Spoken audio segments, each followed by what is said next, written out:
बिस्मिल्लाहिर्रहमानिर्रहीम। अस्सलाम वालेकुम नाज़रीन, मैं हूं यासिर रशीद और आप मेरा व्लॉग देख रहे हैं। आज का दिन पाकिस्तानी सियासत के लिए बड़ा अहम दिन था, पाकिस्तान की तारीख के लिए अहम दिन था। आज वो दिन था कि जब बाहमी तौर पर मुशावरत के जरिए सियासी इस्तेहकाम आ सकता था। आज का वो दिन था कि जब जमहूरियत के रखवाले बबांगे दोल ये पैगाम देते कि हाँ, हम आइन की पासदारी के लिए इकदाम करना चाहते हैं और हम कुदरतें ख़त्म करके बेहतरी की तरफ गामजन हो सकते हैं। आज अदालत जो है वो वचोला बनी।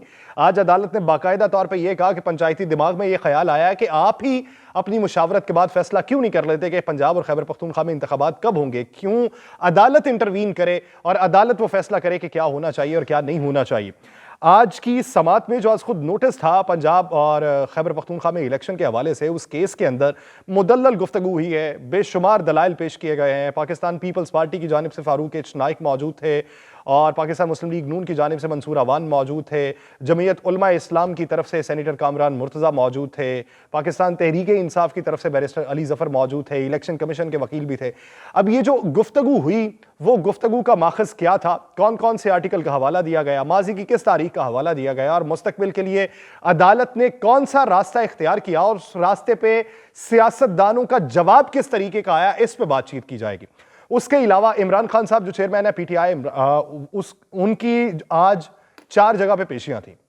वो लाहौर से निकले पेशियों के लिए, इधर से वो लाहौर से निकले हैं, उधर से जो बैरियर्स लगाए गए थे जमान पाक के बाहर, वो पंजाब हुकूमत ने उठाना शुरू कर दिया। पुलिस ने वो बैरियर्स हटाए और ये कहा गया कि अब यहाँ पे मौजूद नहीं है। ये निगरान वजीर आला ने भी कहा कि ये यहाँ पे मौजूद नहीं है, इसलिए ये बैरियर्स हटाए जा रहे हैं।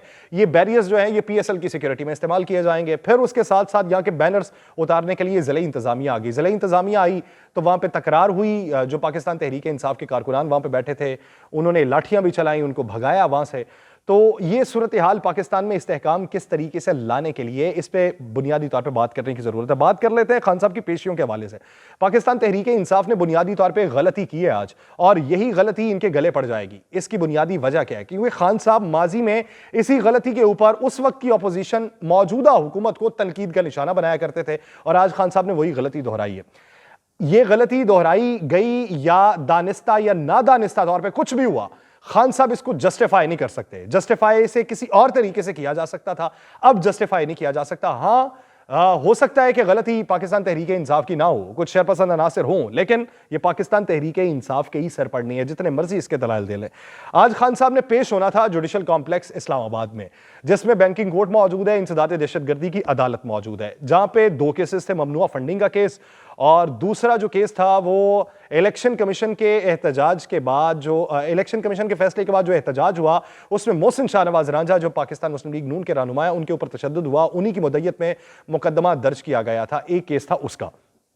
अब ये 2 केस थे, इसके अलावा एक सेशन कोर्ट के अंदर केस था, एक जिला कचहरी के अंदर केस था। अब सेशन कोर्ट में जो केस था उसमें खान साहब जो हैं, वो खान साहब ने वहां से जो दरखास्त है वो मुंतकिल करवा ली इस्लामाबाद हाई कोर्ट में, वहां से ले ली दरखास्त वापस जमानत की और वो इस्लामाबाद हाई कोर्ट में लगवा ली। अब जो जिला कचहरी के अंदर केस था वो था तोशा खाना का। तोशा खाना के केस में दरखास्त दायर की गई कि हमें इस्तदा की गई उसमें कि आज गैर हाजिरी हो जाएगी, हमारी हाजिरी से इस्तिस्ना की दरखास्त कबूल कर लीजिए, क्योंकि आज ही के दिन हमने दूसरी अदालतों में भी जाना है, इसलिए हम यहाँ पे नहीं आ सकते। अदालत ने हुक्म यह जारी किया कि आप पहले आए यहाँ पे लगेगी आप पे फर्दे जुर्म, फिर जाएं दीगर अदालतों में। लेकिन वहां पे हिकमत अमली ये अपनाई गई कि आज इधर तो नहीं जाना, 3 अदालतों में जरूर जाएंगे। सेशन कोर्ट वाला मामला इस्लामाबाद हाई कोर्ट में चला गया। 2 कोर्ट्स जो थी वो जुडिशल कॉम्प्लेक्स के अंदर थी। अब खान साहब लाओ लश्कर लेके निकले हैं लाहौर से। ये जब इस्लामाबाद टॉल प्लाजा पे पहुंचे तो वहां पे मजीद कारकुनान वहां पे मौजूद थे, फिर उधर से 0 पॉइंट पे गए, वहां पे और कारकुनान थे, फिर यही काफिले की सूरत में ये जुडिशल कॉम्प्लेक्स पहुंचे। अब पहले समात का हवाल बयान कर लेते हैं। जब ये जुडिशल कॉम्प्लेक्स में पहुंचे, सबसे पहले ये इंसदाद दहशतगर्दी की अदालत में गए तो वहां पे जमानत मंजूर हो गई। जमानत मंजूर हुई तो उसके बाद मामला चला गया बैंकिंग कोर्ट में। बैंकिंग कोर्ट का ममनुआ फंडिंग का केस था, उसमें भी खान साहब की जमानत मंजूर हो गई। अब जो तीसरा केस था जो सेशन अदालत में लगा हुआ था, उस सेशन अदालत के केस में इस्लामाबाद हाई कोर्ट की तरफ ये रुजू कर चुके थे। इस्लामाबाद हाई कोर्ट ने पहले ये एतराज उठाया कि दस्तखत जो 2 जगह पे हैं ये मुख्तलिफ है, ये खान साहब के दस्तखत लगते नहीं, बायोमेट्रिक पहले करवाई जाए। पहले तो समात के लिए मुकर्रर नहीं की गई, अब बायोमेट्रिक के लिए ये उधर को रवाना हो गए और इन्होंने फैसला किया कि ये तोशा खाना वाला जो केस है उसमें आज नहीं पेश होंगे। अब इसी असना में जब ये उधर रवाना हुए तो पीछे से तोशाखाना का फैसला आ गया कि अदम हाजिरी की बिना पर नाकाबिले जमानत वारंट गिरफ्तारी जारी किए जाते हैं और 7 मार्च तक उन्होंने समाअत को मुलतवी कर दिया। अब तहरीरी फैसला जारी नहीं हुआ, एक तरफ से गिरफ्तारी के इम्कानात भी बढ़ते रहे और दूसरी तरफ से इस्लामाबाद हाई कोर्ट की तरफ भी बढ़ते रहे। इस्लामाबाद हाई कोर्ट के बाहर पहुंचे हैं तो वहां पे जाके प्ली ये ली गई कि हमें अदालत के अंदर आने दिया जाए। इब्तदाई तौर पे रजिस्ट्रार ऑफिस की तरफ से एतराजात लगाए गए थे, लेकिन फिर उन्हीं एतराजात के बावजूद chief justice Islamabad high court justice Aamir Farooq ने केस को समाअत के लिए मुकर्रर कर लिया। अब खान साहब खड़े हैं इस्लामाबाद हाई कोर्ट के बाहर। उससे पहले वकला अंदर जाने के लिए आगे बढ़े हैं, उन्हें अंदर जाने नहीं दिया गया। वो पिछले गेट से गेट को फलांगते हुए अंदर गए, गेट को तोड़ने की कोशिश की, वकला अंदर पहुंच गए। हुक्मनामा जारी हुआ कि कारकुनान अंदर नहीं आ सकते। प्ली ये ली गई कि खान साहब जो है सिक्योरिटी थ्रेट्स हैं, गाड़ी को अंदर आने दिया जाए। इहाता अदालत में गाड़ी को एंटर होने का मौका मिल गया। काफी देर बाहर रहने के बाद जब अंदर बढ़ने लगे हैं, मीडिया के नुमाइंदगान भी अंदर साथ में एंटर होने लगे हैं, तो मीडिया के नुमाइंदगान के ऊपर तशद्दुद कर दिया पुलिस ने तशद्दुद किया। वहां पे सारे नुमाइंदगान ने यह कहा कि हम इसका बाइकआउट करते हैं, हम अदालती कार्रवाई को नहीं सुनेंगे। बाद अज़ां चीफ जस्टिस ने, जब ये सारा मामला हो गया, चीफ जस्टिस ने तमाम नुमाइंदगान को बुला भी लिया। लेकिन जब खान साहब अंदर गए, अंदर जाने के बाद बायोमेट्रिक हुई, बायोमेट्रिक होने के बाद खान साहब ने वहां से भी जमानत ले ली, खान साहब की जमानत हो गई। वो जो केस था तोशाखाना वाला, अब वहां पे नहीं पहुंचे तो वहां से जमानत नहीं हो सकी। अब वो नाकाबिले जमानत वारंट गिरफ्तारी जारी हुए हैं। उस पे पाकिस्तान तहरीक इंसाफ की स्ट्रेटजी ये है कि जब हमें तहरीरी फैसला मिलेगा तो फिर उस तहरीरी फैसले को चैलेंज किया जाएगा हाई कोर्ट में और हाई कोर्ट से जमानत की प्ली ली जाएगी। गलती पाकिस्तान तहरीक इंसाफ से क्या हुई, जो इतना बड़ा जत्था लेके पीटीआई चेयरमैन गए। अब याद होगा जब मरियम नवाज साहिबा पेशी के लिए जाती थी, हमजा शहबाज जाते थे, मियां मोहम्मद नवाज शरीफ साहब जाते थे, तो उनके साथ इसी तरह कारकुनान के लश्कर हुआ करते थे। वो कारकुनान को साथ लेके अदालतों में पेशी पे जाते थे, कारकुनान को साथ लेके नैब का रुख करते थे। हमें याद है जब ठोकर नियाज बेग के ऊपर पेशी थी मरियम नवाज साहिबा की, तो कारकुनान साथ में मौजूद हैं, गाड़ियों के ऊपर पत्थर वाले शॉपर मौजूद हैं, उसकी बेशुमार फुटेजेस निकली। उसके ऊपर खान साहब की हुकूमत ने भी बहुत वावेला किया कि क्या इस तरीके से अदालतों का रुख करना चाहिए, आपने किस मुल्क का महाज फतह किया हुआ है कि आप इस तरीके से अदालतों में जा रहे हैं। तो खान साहब को इधर एहतियात बरतनी चाहिए थी। अगर पेशी का मौका था, एक मामला ठीक है, चाहने वाले होते हैं तो चाहने वाले आपके हैं, चाहने वाले किसी और के भी हैं। नजरियाती इख्तलाफ के बावजूद भी मैं बेशुमार बातें हुकूमत के अगेंस्ट करता रहा हूं, लेकिन मौजूदा सूरत हाल के अंदर खान साहब ने आज गलत फैसला किया कि कारकुनान को साथ लिया इतनी बड़ी तादाद में अदालत पेशी के मौके पे। गलती तब भी की थी जब लाहौर हाई कोर्ट में गए, गलती आज भी की, लेकिन आज की गलती गले क्या पड़ी कि आज लोगों को लेकर गए जुडिशल कॉम्प्लेक्स में, एंट्री के वक्त लोगों ने गेट को तोड़ने की कोशिश की, गेट को फलांगा गया, सीसीटीवी कैमरे को तोड़ा गया, वहां पे शीशे तोड़े गए जुडिशल कॉम्प्लेक्स के अंदर, लेकिन इस सब के बावजूद खान साहब की जमानतें हो गई। अब वफाकी हुकूमत ने क्या फैसला किया, वफाकी वजीर दाखिला फौरी तौर पे आया, उन्हें तो मौका चाहिए था, वो फौरी तौर पे आया, उन्होंने ये कहा कि अदालत का एहतराम नहीं किया गया। अब मौका ये देखिए कि कुछ दिन पहले वो अदालत उज़्मा के ऊपर चढ़ाई कर रहे हैं, लेकिन आज जो सानवी कोर्ट्स हैं वहां के अंदर कारकुनान की तरफ से हंगामा आराई के ऊपर उन्होंने ये कहा कि अदालतों का ये एहतराम नहीं करते, अदालतों पे ये चढ़ाई करते हैं, ये अदालतों को दबाव में लाने के मुतरादिफ है, तो हम इनके खिलाफ, ये जो गुंडा नुमा इनके कारकुनान थे, हम मुकदमा दर्ज करेंगे कि इन्होंने अदालती इहाते के अंदर तोड़ फोड़ की है, इनके ऊपर दहशतगर्दी की दफात लगाई जाएंगी। ये नया मुकदमा दर्ज होने जा रहा है, बशमूल इमरान खान साहब ये सारे मुकदमे में नामजद होंगे। वफाकी हुकूमत के पास तो एक और मौका आ गया, वो कहेंगे जेन्युइन केस है हमारा कि आपने अदालत के अंदर तोड़ फोड़ की है, आपने रियासती इमलाक को नुकसान पहुंचाया, आपने दबाव में लाने की कोशिश की है, आप मुख्तलिफ केसेस जहां पे भुगत रहे हैं वहां पे ये भी केसेस भुगते हैं और इसमें भी दहशतगर्दी की दफा को शामिल कर दिया जाएगा। ये गलती खान साहब ने की है। खान साहब को ये चाहिए था ट्रेंड सेट करते कि अकेले जाते अदालत में, अपने साथ जो स्क्वाड था उनका वो ले जाते, साथ में कुछ रहनुमा ले जाते, उनके साथ जाते, कारकुनान को पैगाम न दिया जाता कि आप ना पहुंचे। ये जो आपकी मकामी क़यादत कारकुनान को लेके पहुंची, गलत फैसला था। आप जाते, जाके पेशी करते, पेशी देते और पेशी देने के बाद वापस आ जाते, आप अपने सिक्योरिटी हिसार में जाते, ये कारकुनान को साथ में न लेके जाते। क्योंकि आज ही के दिन इस्लामाबाद पुलिस ने ये हुक्मनामा जारी किया कि कैमोफ्लेज जैकेट पहने हुए एक मुश्तबा शख्स है जिसने कैप भी पहन रखी है, वो उसके अंदर मौजूद है हजूम के अंदर, तो वो मुश्तबा शख्स है, तो कारकुनान वहां से मुंतशिर हो जाए। अब ये गिरफ्तारी के लिए टैक्टिक्स था, ये क्या था? लेकिन आपने ये मौका दिया, हुकूमत को कि हुकूमत आपके खिलाफ कोई ऐसा इकदाम उठा सके जिससे आपके गिर्द मजीद घेरा तंग करने की कोशिश की जाए। एक तरफ से जमानत मनसूख है, दूसरी तरफ से एक नया मुकदमा होने जा रहा है। अब बात कर लेते हैं सुप्रीम कोर्ट के हवाले से। सुप्रीम कोर्ट को जितना दबाव में लाना था वफाकी हुकूमत ने ले आई, मामला 2 दिन पीछे चला गया। लेकिन आज के दिन सुप्रीम कोर्ट ने गुडविल जेस्चर दिया। सुप्रीम कोर्ट ने यह कहा कि हम आईनी मामलात के अंदर ज्यादा इंटरवीन नहीं करते, हम ये मामला आपके सर पे छोड़ते हैं कि आप बाहमी मुशावरत कर लें और बाहमी मुशावरत के बाद आप ले आए, जवाब ले आए, कि तारीख का ऐलान ले आए कि तारीख कौन सी होनी चाहिए। अब आज की समात में मुख्तलिफ आर्टिकल्स का हवाला दिया गया।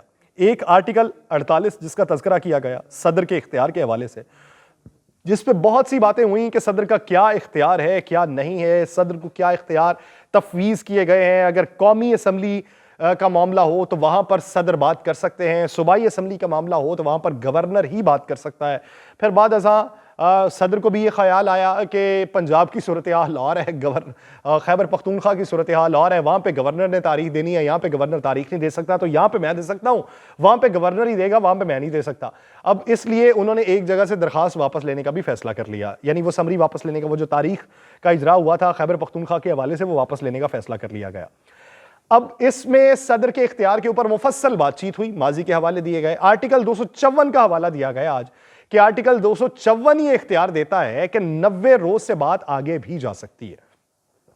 वहां पे सुप्रीम कोर्ट ने बेशुमार हवाले दिए, 1975 का हवाला दिया, वहां पे उन्होंने बात की कि आर्टिकल 184/3 का इस्तेमाल भी वहां पे हुआ था, वहां पे भी नजरिया जरूरत को जन्म दिया गया था। ये आर्टिकल जो 254 है ये मखसूस हालात के लिए होता है, ये माशी हालात के लिए नहीं होता। आप कहते हैं कि पैसा नहीं है हमारे पास, पाकिस्तान इस वक्त डूबा हुआ है, पाकिस्तान माशी गिरदाब में फंसा हुआ है, तो ये हम तारीख आगे कर रहे हैं। वो कहते हैं कि ये जंग की हालत में हो सकता है कि जंग की हालत में आप तारीख को आगे कर दें, लेकिन ये नॉर्मल हालात हैं। इन नॉर्मल हालात में 90 दिन से बात आगे नहीं जा सकती।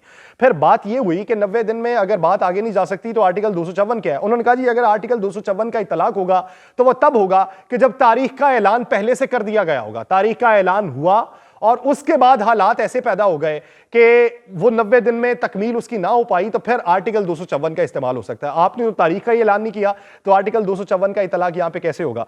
फिर बात हुई इलेक्शन कमीशन के हवाले से। इलेक्शन कमीशन से वजाहत पूछी गई कि क्या अगर तारीख का ऐलान हो जाता है तो इलेक्शन कमीशन ऑफ पाकिस्तान उन दिनों में इंतखाबात करवा लेगा, तो इलेक्शन कमीशन ने कहा हम करवा लेंगे। बात हुई कि 52 दिन का शेड्यूल जारी करना होता है, तो 52 दिन से तो कम वक्त रह गया, तो फिर कैसे होगा। तो वहां पे बात हुई कि इलेक्शन एक्ट के मुताबिक जो कैंपेन है इलेक्शन की वो 28 दिन के लिए होती है, उसको कम करके 14 दिन किए जा सकते हैं, यानी 14 दिन उसमें से माइनस हो जाएंगे। 14 दिन इलेक्शन कैंपेन के होंगे। अब 52 में से आप 14 दिन निकाल दें तो 38 दिन बचते हैं, तो उनके मुताबिक 38 दिन से अभी ज्यादा दिन है तो आप तारीख का ऐलान कर दें, इलेक्शन कमीशन करवा लेगा। अब इसके ऊपर भी बातचीत हुई। जब ये सारी चीजें हो गई तो तब अदालत ने यह मौका दिया कि ठीक है आप सारे लोग जाएं, जस्टिस मंसूर बोले कि आप सारे लोग जाएं और जाके बाहमी मुशावरत कर लें, जिस पर फारूक एच नाइक जो वकील थे पाकिस्तान पीपल्स पार्टी के, उन्होंने कहा कि हमें 1 दिन की मोहलत दे दें, हम कल को मुशावरत करने के बाद बात कर लेंगे। लेकिन चीफ जस्टिस साहब की जानिब से यह कहा गया कि 4 बजे तक का आपको वक्त देते हैं, 4 बजे तक आप मुशावरत कर लें। अब यह साफ नजर आ रहा था कि वफाकी हुकूमत कभी तारीख नहीं देगी। वफाकी हुकूमत ने वो मुद्दा भी नहीं उठाया जिस मुद्दे के ऊपर वफाकी हुकूमत बारहा ये बातें करती रही कि निगरान हुकूमत होनी चाहिए सेटअप के लिए। अगर आइन 90 रोज की बात करता है तो यहां पे भी 90 रोज वाली बात लागू होती है, तो दूसरी तरफ निगरान हुकूमत वाली बात भी लागू होती है कि 2 सूबों में अगर इंतखाबात हो जाए तो वहां पे मुस्तकिल हुकूमत होगी। वफाक के जब इंतखाबात होंगे तो वहां पे निगरान हुकूमत पंजाब और खैबर पख्तूनख्वा में तो होगी नहीं, तो फिर वो कैसे आइन के मुताबिक होंगे। तो वहां पे जवाब ये दिया गया है, उनके कहे बिना जवाब ये दिया गया कि वफाक के इंतखाबात के हवाले से निगरान हुकूमत की बात हुई है। यह नहीं बात हुई कि वफाक के इंतखाबात होंगे तो सूबों में भी निगरान हुकूमत होगी। अगर यही बात होती तो फिर आइन के अंदर यह दर्ज ही ना होता कि एक वजीर आला अपने एक हुक्म के ऊपर असेंबली को तहलील कर सकता है, क्योंकि वो असेंबली को तहलील करेगा तो इंतखाबात तो आपको करवाना पड़ेंगे। अगर आप इंतखाबात करवा ही नहीं सकते तो फिर वो असेंबली को तहलील किस तरीके से करेगा। फिर आइन में से वो शिक को माइनस कर दिया जाए, इसलिए वो दरवाजा वफाकी हुकूमत का बंद हो गया। अब वफाकी हुकूमत ने यह देखा कि अगर हम तारीख का ऐलान कर देते हैं और तारीख का ऐलान करने के बाद इंतखाबात हो जाते हैं तो ये तो हमारे गले पड़ जाएंगे। यहां पे तो हुकूमत अगर पाकिस्तान तहरीक इंसाफ की आ गई तो फिर आने वाले दिनों के अंदर हम वफाकी हुकूमत का जब इलेक्शन होगा तो यहां पे तो सूटेबिलिटी हमें नहीं मिलेगी। तो उन्होंने ये कहा कि हम तारीख नहीं दे रहे, हम तारीख नहीं देते, अदालत अपनी प्रोसीडिंग जारी रखे। फिर अदालत ने मुख्तलिफ फिर बातचीत की, सुना गया, फारूक इचनाई को दोबारा सुना गया, मंसूर अवान को सुना गया, उसके अलावा सेनेटर कामरान मुर्तज़ा को सुना गया, फिर इधर से पाकिस्तान तहरीक इंसाफ को सुना गया और उसको सबको सुनने के बाद अदालत ने फैसला महफूज कर लिया है। लेकिन आज के दिन ये तमाम सियासी जमातें, बिलखुसूस पीडीएम ने आज जिस तरह का मुजाहरा किया है, आज पीडीएम चाहती तो मामला खुश असलूबी से हल हो सकता था। आज पीडीएम चाहती तो बेहतर मुस्तकबिल भी हो सकता था। आज पीडीएम चाहती तो ये पॉलिटिकल जो स्टेबिलिटी पैदा हुई है ये इस्तेहकाम में तब्दील हो सकती थी। आप एक गुडविल जेस्चर देते और आप ये कहते कि जी हां हमने मुशावरत किया और हम पाकिस्तान तहरीक इंसाफ के साथ बैठ के बातचीत करने के बाद फिर तारीख का ऐलान कर देते हैं। अगर आप ये कह देते, अगर आप ये भी कह देते कि हम इनके साथ बैठते हैं, बातचीत करते हैं, हो सकता है कि हम जनरल इलेक्शन की तरफ ही चले जाएं और बीच का कोई रास्ता निकाल लिया जाए, नजरिया ज़रूरत को पैदा कर लिया जाए। लेकिन आज फिर से ये तमाम सियासी जमातें जो हैं, ये जमहूरी अक़दार का नाम लेवा जो टोला है, इन्होंने आज फिर से अदम इस्तेहकाम की तरफ माइल होने की बातें की हैं। इन्होंने आज फिर से जमहूरियत को परवान चढ़ाने की नहीं बल्कि जमहूरियत पे शब खून मारने की बातें की हैं कि हम नहीं करेंगे। यानी आर्टिकल जितने भी हैं उनको रौंदा गया। आज आइन को रौंद दिया गया कि आइन अगर 90 रोज कहता है तो हमारे पास तो इख्तियार नहीं है, हम नहीं तारीख देना चाहते हैं, अदालत जो देना चाहती है दे ले। लेकिन ये आने वाले दिनों के अंदर सबके गले की हड्डी बनेगी ये चीज। आप ये देखिए कि अगर अदालत तारीख का ऐलान करती है तो फिर नई मर्दमशुमारी की बातें भी होगी। अगर अदालत तारीख का ऐलान करती है तो फिर 3 मार्च को जो समात होने जा रही है ओवरसीज पाकिस्तानियों को हक मिलने का वोट का और ईवीएम के इस्तेमाल के हवाले से, अगर वो भी हक मिल गया तो ये पीडीएम के भी गले पड़ जाएगा। तो पीडीएम आज गुडविल जेस्चर दे सकती थी, उसने मौका गंवाया और दूसरी तरफ पाकिस्तान तहरीक इंसाफ ने एक गलती की। उम्मीद करते हैं कि आने वाले दिन ये जो गैर इस्तेहकाम की कैफियत इस वक्त पैदा हो चुकी है ये कुछ बेहतरी की जानिब माइल हों। लेकिन सियासी जमातों के इस वक्त इकदामात बेहतरी की तरफ माइल होते दिखाई नहीं देते। मुझे दीजिए इजाज़त, अल्लाह ने के बाद।